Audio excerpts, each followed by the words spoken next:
শুধু তুই একা নয় রে শিবে, তোর সাথে সাথে আমিও থাকবো।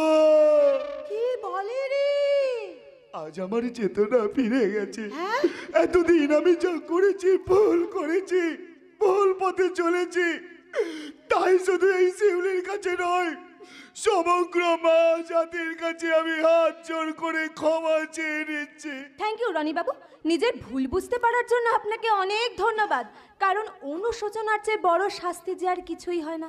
তাই খুব ভালো লাগলো আপনার এই পরিবর্তনে। চলি। যাই হোক, তোমরা সবাই শোনো তো, আমি যেমন মারদাঙ্গা করতে পারি, ঝগড়া করতে পারি, তেমনি ভাব জমাতেও পারি। তাই তো আপনাদের দুজনকে বলে যাচ্ছি, কাল আমার বিয়ে। বাবা তো আসবেনি নেমন্তন্ন করতে, তবু আমি বলে যাচ্ছি, আমার বিয়েতে কিন্তু আপনাদের দুজনের আশা চাই চাই। কেউ যাক আর না যাক, আমি তো যাবই।